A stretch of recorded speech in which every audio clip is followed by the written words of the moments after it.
Bonjour à tous, bienvenue aujourd'hui dans cette petite capsule en lien avec la nouvelle rubrique sur le bulletin de paye, la rubrique qu'on intitule le net social. Alors, qu'est-ce que c'est que ce net social? Donc, c'est une rubrique qui va permettre d'identifier sur le bulletin de paye le revenu de référence qui sera utilisé pour calculer les droits à certaines prestations. Donc, dans un premier temps, ça va permettre de calculer les droits pour le RSA et la prime d'activité. Cette nouvelle rubrique sera obligatoire à partir de juillet 2023, donc sur un modèle de bulletin de paie qui est dit adapté, avant d'avoir un nouveau bulletin de paie qui sortira à partir de 2025 et qui là sera obligatoire pour tout le monde.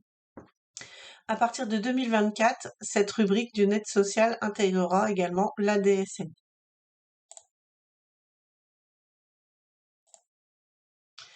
Donc, au niveau des obligations, dans un premier temps, à partir de juillet 2023 et jusqu'au 31 décembre 2024, il sera possible en fait d'utiliser les bulletins de paye du moment, à partir du moment où une ligne dédiée sur le net social y figure. Donc, l'arrêté propose un nouveau modèle de bulletin de paye, donc qui est utilisable à partir de juillet 2023, puis un second modèle de bulletin de paye qui là sera obligatoire à partir de 2025. Donc, qu'est-ce que c'est que ce net social? Donc, le net social est constitué de deux éléments. Donc, on reprend l'ensemble des sommes brutes qui correspondent aux rémunérations et aux revenus de remplacement. Donc, tout ce qui va être salaire, prime, rémunération des heures supplémentaires, avantages en nature, hors indemnité journalière de sécurité sociale, donc hors IGSS. Ensuite, il faut déduire donc les cotisations et contributions sociales.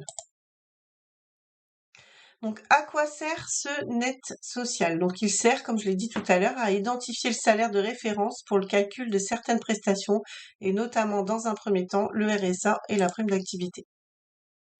Donc, je vous ai remis ici les éléments issus du site RFPay, donc par rapport à la base de calcul. Donc, on a l'ensemble des éléments à prendre en compte dans l'assiette, et puis vous avez également les éléments qui sont exclus de cette assiette de calcul.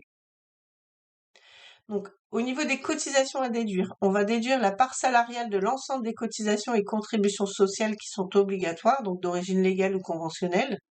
Et puis, on va également déduire les cotisations salariales qui financent les complémentaires frais de santé à caractère collectif et obligatoire. Donc, au niveau jusqu'au 31 décembre 2024, vous pouvez utiliser un modèle de bulletin de paye adapté.